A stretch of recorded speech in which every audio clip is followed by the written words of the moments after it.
told me not to smoke drugs, but I wouldn't listen. And welcome to Uncarcerated. I'm Lee Scott. I'm your host each and every week as we take a deep dive into the criminal justice world, and we try to have conversations with people that are enlightening, informative, sometimes entertaining. That's why we have other people on, because I'm not very entertaining, so it's always good to have somebody in to tell their story. But really, we kind of focus on people's journey into the criminal justice system, their experience in the prison system itself. We've expanded out to the mental health world, mental health institutions, just basically any institution. And eventually, we'll talk with people that have been separated from the world through illness. Anytime someone has been separated from the normal day-to-day, but really our focus is institutions and sort of rehumanizing people, and then the main focus of the show is people's journey home out of the prison system, and where there's some gaps in support. We talk about all sorts of things that involved with prison reform, and we're really lucky to have a good friend of mine on the show today, Kevin Scott of Community Spring and Just Income. Kevin, how are you? I'm good, buddy. How are you? Did I do your intro correctly? Do you have more? Do I say Dr. Kevin? Is that what I do here? Captain. We'll fix all this in post. Admiral Kevin. No, that's right. Yeah, my main things are I work for Community Spring. I'm the project manager of Just Income GNV, which GNV means Gainesville. We live in Gainesville. And then I work out at the shelter as well. Can you just start, I guess we're going to kind of work backwards here. Obviously, I want to talk about Just Income and the important work that you're doing with support as people come out of institutions, because it's really amazing what you're doing. But I kind of want to work backwards and let people know who you are and how you got involved with the world of criminal justice in the first place. Yeesh. Don't worry, we have a lot of time. Yeah, holy fuck. Most of my issues have come from addiction stuff, really. That's my biggest thing. I come from a family of addicts. I don't know how far back you want to go, but really, my mom was a very, very active addict when I was a kid, when I was little especially. And so my older brother and I, he's 3 years older than I, had pretty intense childhoods because of that. So we met with abuse of every stripe that was imaginable. So we were exposed to, everything. It was violence, sexual abuse, mental and emotional abuse. We saw our mom die a couple times in front of us. She overdosed. It was super intense. And you would think, holy fuck, I'll never touch a drug my entire life. But of course, as we know, the opposite typically happens. And as special as I want to think I am, I'm pretty textbook in that way. Yeah. And so, when I was in my first experience with an institution I was in high school. I was in 10th grade. And I had been fucking up. I had been partying a bunch with my friends and a little bit with my older brother. And I had been doing a lot of drinking and, smoking cigarettes and things like that. And then started to do some heavier drugs, and things really started to get out of control. And I had run away. I was getting in trouble, and I'm a pretty smart guy. I'm a fairly intelligent person, I think. So I tell myself. And my grades really started to I was failing everything. I had more days of absences from high school than actually days of showing up, and the school was this kid's this isn't gonna fly anymore. So this is not gonna work for us. Yeah, this is not gonna work. So my dad, one day I was supposed to go to school. He didn't wake me up, and I woke up. I was like, "Holy shit! I'm gonna be late." He's like, "Oh, don't worry about it." He's like, "We're gonna go talk to a counselor this morning." And I was like, "All right, cool, whatever." I'm not going to school. We went down to this place. It was called LIFE, which stood for Life is for Everyone. That was the acronym. And in hindsight, now especially knowing like the place was like notorious, and I never left. It was a trap. They got me down there. They're like, we're gonna talk to this counselor, and talked to the counselor. And the counselor was like, look, your parents have decided they want you to stay, check you into this like residential facility. It was an institution, and I was like, oh, cool. Like, I'll go home. I'll get my things. I'll come back, and I was just gonna fucking book it. You know what I mean? And they were like, no, like you're here. We've seen that one before. They're like, yeah, like I thought I was so clever. They're like, you're here now. Like right. they'll bring you your clothing, and so so I was a part of that. I'm not gonna lie, I thought that a couple of times in jail. I was like, let me just go grab my stuff. I'll be back. You know? I was like, there's got to be a way out of this that someone hasn't thought of. Yeah. I'm smarter than this. My good shoes are at home. Right. Yeah, I left my good shit there. My toothbrush. I have a condition where I need a special medicated hairbrush. Whatever. So yeah, I stayed there, and the place was really fucked up in hindsight, especially. And there's actually like a lot of like support groups for people that went through places like that. It was like pretty traumatizing. It was all kids. It was based on the 12 steps, but they had like boiled it down to 8, and it was like really abusive. And like there was a place called, I think it was called Straight, maybe just called Straight in Tampa. That was like a sister program. Anyway, it was like Oxford House in a military school had a baby. Basic, yes, right. Yeah, it was intense. It was really intense. So like, and I was in there for. Like when you first get in there, you never leave the property, and then like you have to like earn. There's like they're called steps. You're on first step, then you have to earn second. You get a little more privilege. You get to see your family. You get to go home at night, and they bring you back in the morning, and you like gradually get your freedom restored, basically. And so that whole process for me took 18 months and a day. So that was my first like institutional like punishment, basically.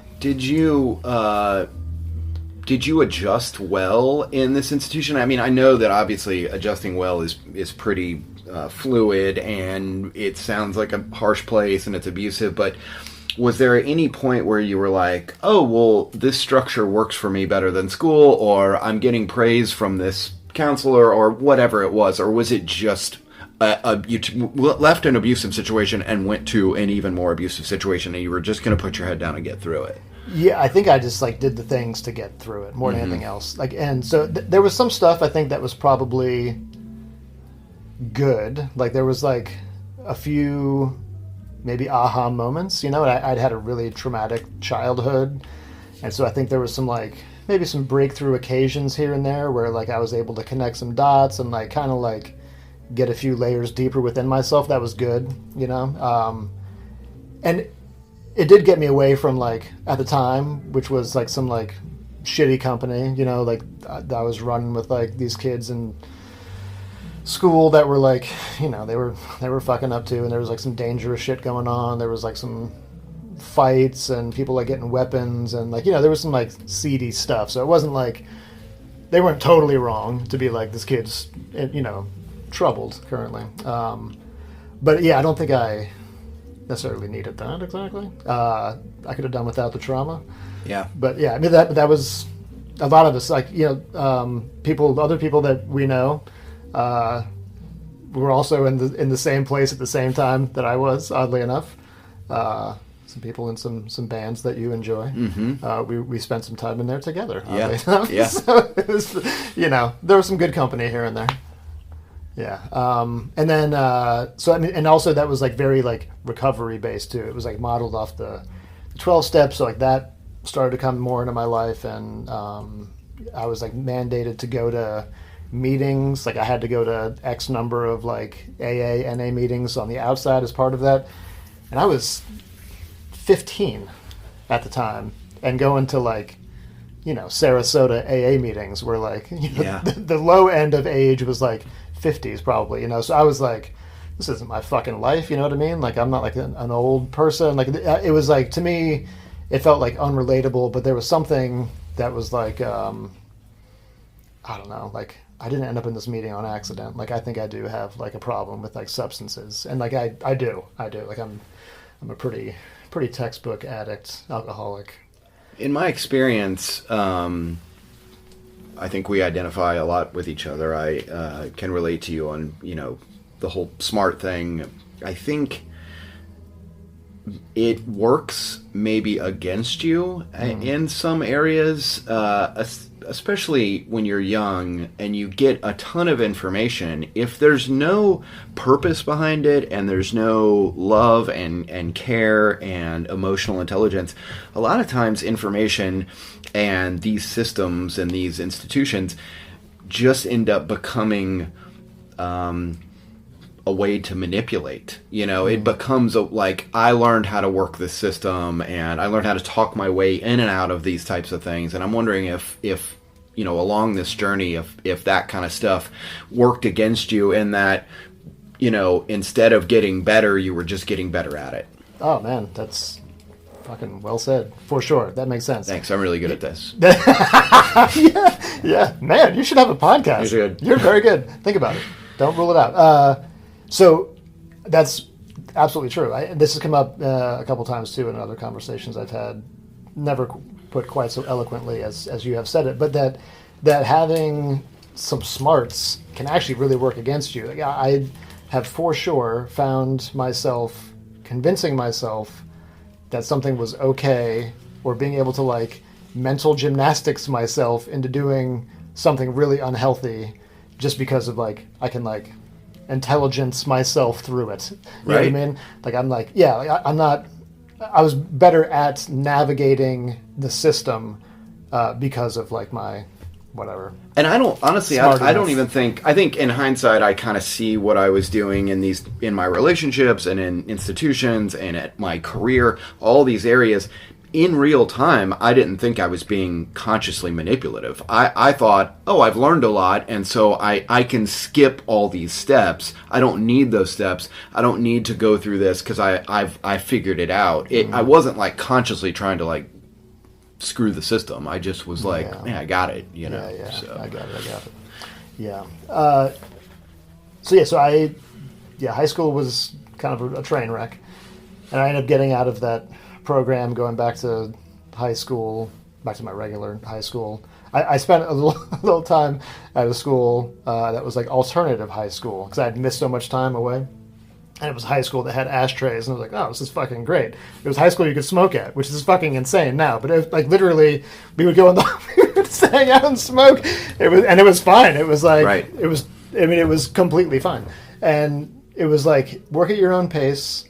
So the high school was just work at your own pace, like do you, and usually it was like, people would take a long time to get through a course, but because I had, some smarts and like at least book smarts, I was like, I'm gonna knock out English in like 2 weeks, right? And so I like crushed it, and I went through so many classes while I was at the high school with ashtrays that they Judd Nelson was your principal. Yeah, basically. Yeah, that they kicked me out of the Breakfast Club, and they were like, there's nothing else we can do for you here at it was called New Directions. So we got to send you back to your regular high school. So that's how I finished high school. At least I graduated with the big school. But I was in and out of sobriety for years, and more not sober than sober, like by a huge measure, and ended up drinking more, having more consequences, doing more drug use, trying new drugs, doing those there's like certain drugs like I would never, especially I'd seen my mom do all kinds of stuff. I'd watched my mom die. I'd watched my mom get the shit beat out of her by these other like junkies, and I was like, fuck those drugs. That's the level that, that might be other people's story, but not mine, until it was my story. And I was doing all that same shit, like doing all the fucking drugs, and like, there goes the money, and there goes everything. You know what I mean? Opportunities like, and right, all that shit. Yeah. At any point in using, I know looking back on it, you can probably say this, but was there any point there where you knew in real time, this is not fun, and I'm doing it anyway, and now you get caught in that loop of shame and guilt and embarrassment, and, there's no way out of this loop because this is not me just partying with my friends? Or were you just like just doing what you were doing, not consciously? Oh man, I was hyper conscious. Okay. Like, and it was like miserable because I'm like, super self-aware, so same. Right. Yeah. It was like there was no fooling me. You know what I mean? Like I knew exactly what was going on. Mm-hmm. Like I am fucking up. I am medicated. Like my little brother died when I was 23. He was 14, and like I just did not know how to deal with that. Could not, did not, and so like that just like ate me up. And so as I was like doing more drugs, getting deeper and deeper, like spiraling, I was hyper aware. I'd been through enough, recovery stuff younger too, like in all those like salty old dude meetings I had been forced to go to. I had heard enough to know, and from my own like self-awareness of like, I'm medicating, I'm trying to fill a void, I'm avoiding, I don't know how to deal, like, this is me numbing out, like all of that stuff. And I would like, we came up like in like the punk rock scene, like hardcore scene, where like there's like, especially back then, I'm so out of it now, it's hard to say, but like back then especially, there was like a romanticized level of like drunkenness and fuckitness and like Bukowski-esque, right? Like this is like charming and like we're like at the fucking vanguard of like blah blah whatever, right. And so it was like very glamorous and like romanticized in a weird way. And when having that awareness of like this is not fun for me, like I can't stop, I can't keep going. I'm positive of both of those things. I can't do it one more time. I can't not do it one more time. And just like, oh my God, like I'm really in this. I'm really stuck.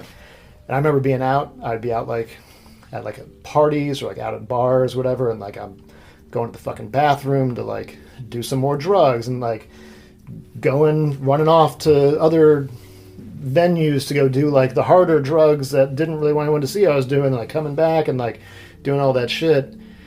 And like I remember like having like breakdowns like out in public, like start bawling, doing like wild shit, like punching a wall and like breaking my hand. I just like crying for like my brother, like making a scene all the time. I just did not know how to.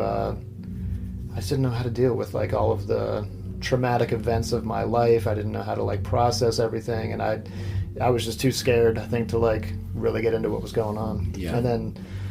Yeah, so I would go, like, I had a few, like, oh shit moments, like, overdose type stuff, and then I'd kind of, like, pull it together, and then, like, somehow, like, justify doing some, like, small thing again, and of course, like, I don't know how to halfway do anything. That just kicks the whole fucking door open, and, in short enough time, I was, stealing stuff and doing more drugs and doing a bunch of shady shit behind people's backs and like just do like a bunch of really like embarrassing, shameful things, and then like ultimately putting myself in all kinds of crazy situations and then going to prison. I was in there for 3.5 years. Just totally,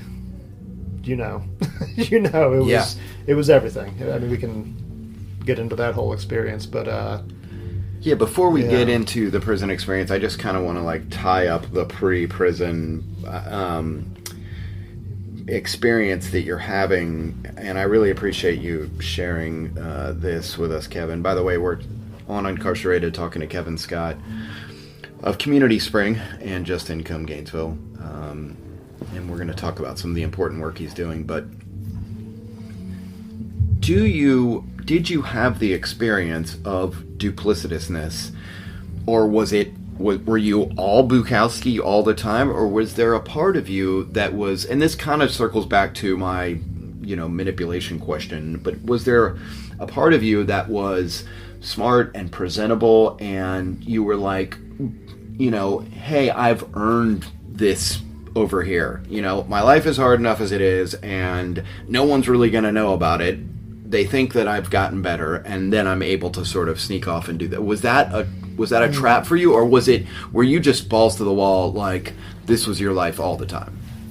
I think I would. I feel like that was like seasonal. Like I would go really into the deep end, and then I would like get a little more presentable, and then like really go into the deep end again. Yeah. There was some part of me, and in hindsight, this was very much my addiction, like kind of calling the shots of like, there was some messaging within myself where I thought like, I deserve this. I've been through so much shit, whatever it may be, poor me, like this is okay for me to do, which is, you know, pretty common just way to like justify doing whatever fucked up stuff I was doing at the time. But there was something that I was telling myself, like, this is okay, more mental gymnastics, like, man, you were abused, your brother died, you know, the litany of some entitlement. Right. Yes, and absolutely. Like, just, I was entitled to this. I had like earned this in some like unique way, or like I was deserving of this. But this was just like really just more suffering. It wasn't actual relief. It wasn't like in some way restoring the balance of like shit's cool now. Like, in fact, it was like really compounding things and just making it worse and worse. I remember having this conversation with my mom when she begun, because my mom was really responsible and a good mother for 20 years of my life, and then my parents got divorced and she went off the deep end. And you know, I caught her smoking cigarettes one time and I was like, what are you doing? And she was like, it was this sort of like rebellious entitlement. And I was like, you know, she was taking drugs and, you know, hustling and stealing and selling it to somewhere else, and you know, that whole loop that she was in at the very beginning of the pill mill cycle in Florida. And I remember her telling me like, you guys got this part of me, and so I get to do this over here. And I'm like, you're not getting back at anybody, you know. There's no part of you that like where you're like, I'm going to show them it's you that you're hurting. And we don't see that when we're in it. We're like, we get this, we deserve this. And it's not like you're showing anyone, you know, fucking yourself right in the face. Right. Yeah. You know, it's weird. Like, this came up, I guess a few years ago now, talking with one of my buddies who's been in recovery for a long time. We were just talking about like journey of the madness. And this is absolutely true, is that like, throughout all of that, I think even like from like a very young age, I always had like crazy respect and admiration for people that were like clean in their minds, like people that were like vegan straight edge. I always, you know, like I listened to a bunch of like straight edge hardcore music growing up.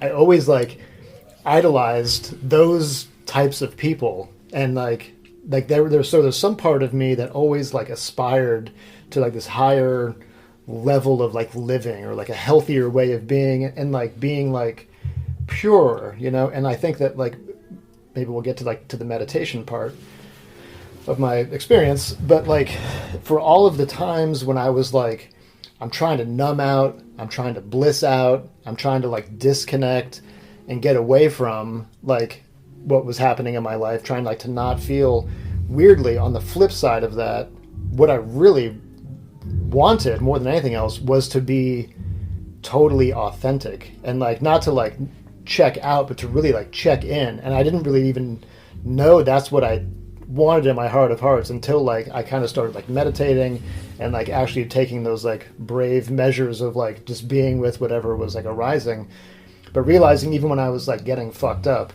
what I really wanted was not to like be separate from the world. I just wanted to like know how to be in it, you know what I mean? Right. So like I've always like, there were times where I was like really, really fucked up and listening to like straight edge hardcore, and I was like, fuck yeah, right, yes, like I am inspired, like, you know what I mean? Like I never felt closer to being clean than when I was really fucked up. Yeah. And I was like, it seems so doable. Yeah. But of course in that moment, you know, I had fed the beast, and I was like, you know, my addiction was not like screaming into my ear in those moments, but there was some part of me that has always like craved and aspired to be authentic and present and clear in my mind and clear in my life, even when I was getting fucked up. There's something that's been like this weird like dichotomy of like, get super fucked up, don't get fucked up ever. Right. You know, it's very extreme. And there's so much fear wrapped up in that. It seems counterintuitive. Like, you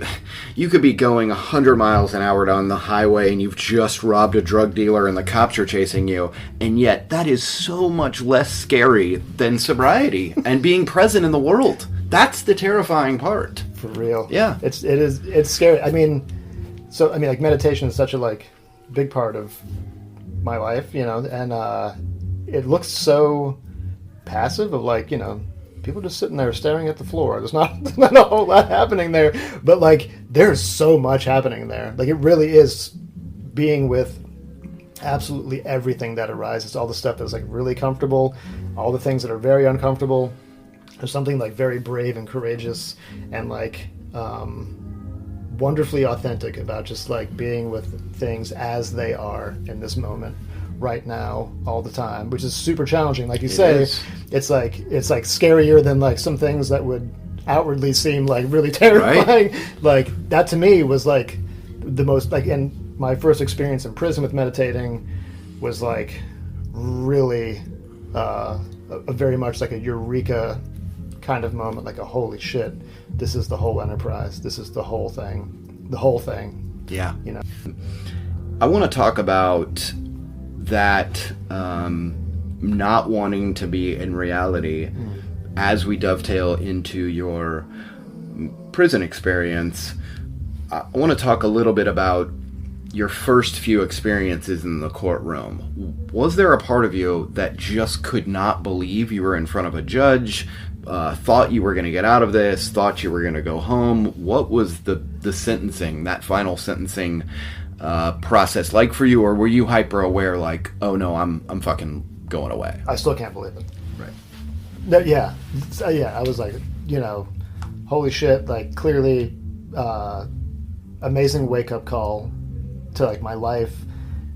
I need, like, there are clearly things I need to like address. This is like real bad, obviously, but like did not expect the outcome to be the outcome. Still thought like, you know, clearer heads will prevail here and I'll like do whatever, you know what I mean? I didn't think it was going to end up in incarceration at all.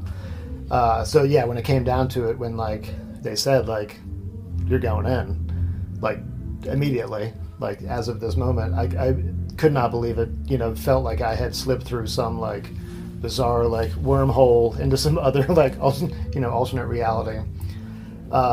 Yeah, it was intense. And then how much jail time had you done before you had to leave for prison? Was a that day or two? Period. Oh wow! Like that was it. And so like, and then yeah. So then when they were like, "You're going to go in," so you didn't even get prison training camp.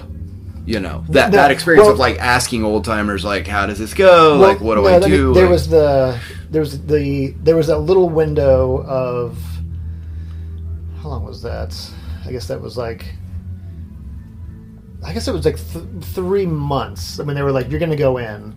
And then I was sort of like held for like 3 months waiting the transport and all that stuff. Okay. So there was like a 3-month jail experience before the prison experience, and so I was able to get a little bit of insights, which was valuable and also like didn't make sense at the same time. Like one of the guys that I ended up being like cellmates with at the jail was like, we became like really good buddies.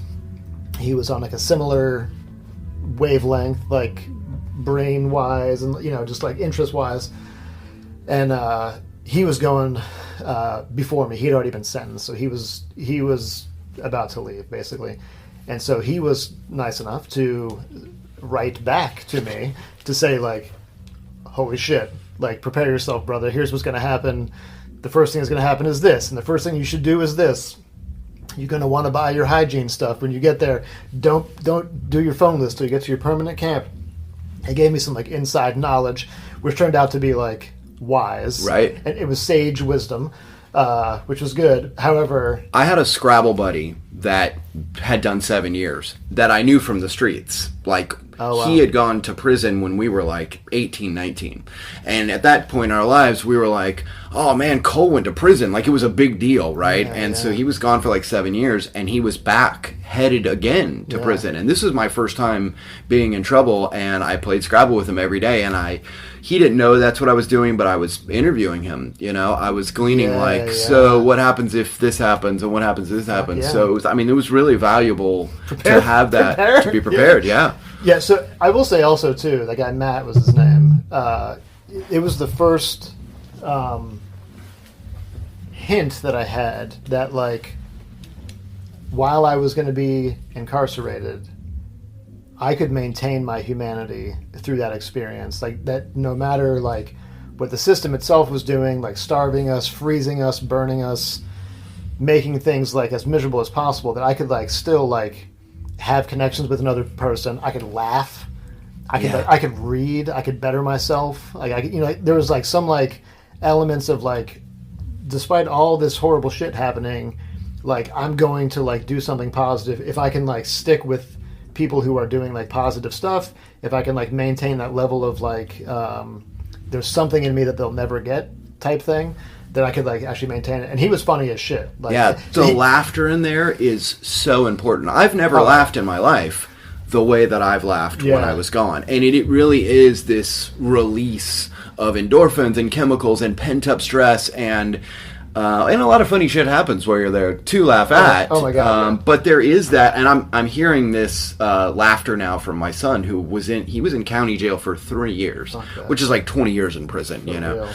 And he just came home a few weeks ago, and he's adjusting well, and I'm really proud of him. But I hear him laugh this laugh of someone who hasn't laughed for a few years, you know. And it's like, it's the most beautiful sound in the world, you know. Shit. It's such a release. Yeah, like I'm sure you had the same or similar experiences of, like, there's some, like, crazy things to be entertained by in there. Like, we made nicknames for everybody in our pod, and so we would, like, we were, like, locked in X number of hours per day, and we would stand at the window and we would make names for everyone, like, walking out. It's triangle face guy. Yeah, right. Like, crazy shit, like, and we named all the guards.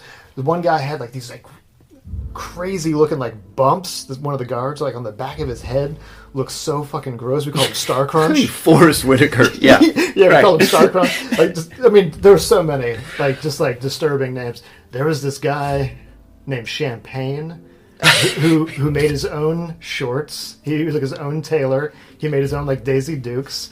And, like, he was, like, known. He always said, I have razor blades in my mouth at all times. I can spit them with deadly accuracy. There was one morning I was walking by, and he had, like, pulled the mattresses down off of the bunks in his cell, and he was, like, had this dude, like, in his clutches. He was, like, spooning this guy, and the guy was, like, staring up at the door, like, oh my God. It was intense. Like, it was wild shit going on in there. But, like, yeah, the guy Matt, he was a good dude, and he, like, definitely, like, we bonded. He gave me some preparation, which was good, and so he was right about the advice, but then, like, separately, it was not at all like what I had maybe envisioned. Like, the reality, it looked different, it felt different. It was like, holy shit, like, I had gone from, like, a spot where, like, I was like, okay, I had, like, a little bit of, like, know-how about how, like, the county operates, and, like, had, like, a little bit of, like, like, at least I knew what was happening there at that point. And then it was like, oh shit, like, I'm starting all over again. It was like, I didn't know anybody, you're in prison. It's like, they're definitely, like, ratchet, like, they're, like, super violent, and, like, it was just like, holy fuck. And I was so exhausted my first day in prison, because I'd been, like, up all night, like, in and out of, like, this van, and, like, like, going through, like... Where was your reception center? Orlando. Okay. And, like, like, yelled at, and fucking, like, head shaved, and, like, fucking boiled in this fucking shower, and, like, all kinds of shit all day that I slept through dinner. I missed it. And I woke up and I was like, man, like, when is dinner? And, like, the guy was like, you fucking slept. Like, that was, like, 2 hours ago. Yeah. And I was totally exhausted. And I was in a cell that had no light. Like, the light didn't work. And so, like, and there was, I had nothing to read, like, nothing. It was just, like, darkness. It was miserable. I remember trying to, like, write a letter by, like, the light that was, like, kind of creeping through, like, the crack in the door. And I was like, man, this is fucking rough. When the van pulled up to the Orlando Reception Center, did you look out and see the razor wire and guard towers? And if you were able to see that, was that the moment that you were like, holy shit, like, the thing that my parents threatened me with, or the thing that I saw on TV, the place I thought I would never come to, this is it, this is my house now? What was that feeling when you first saw the outside of this prison? Yeah, so when I got there, it was pitch black. It was like, it must have been like 4 or 5 in the morning or something like that. It was totally dark, and it was freezing cold, and they had us all outside, totally buck naked. It was February, like the very beginning of February. It was fucking freezing out there. And then we were brought inside this facility for like what felt like forever, and they served us a meal. And I remember thinking like, holy shit, this is a lot of food on this tray, because like the county had been like starving, and I was like, damn, this is a lot of food here, great. And then eventually was brought outside hours later, and so it was like morning or something like that, like daylight, like maybe mid-morning. And then what you're describing, like, holy shit, like seeing like the buildings, seeing the campus, the towers, the fence, being led to this like butterfly dorm, and it's being like, holy fuck, like here's a cell, here's the slamming door, this is prison shit, you know what I mean? And it all happens so fast. They told me not to smoke drugs, but I wouldn't listen. Never thought I'd get caught and wind up in prison. Chalk it up to youth, but young age I ain't dissing. I guess I just had to get it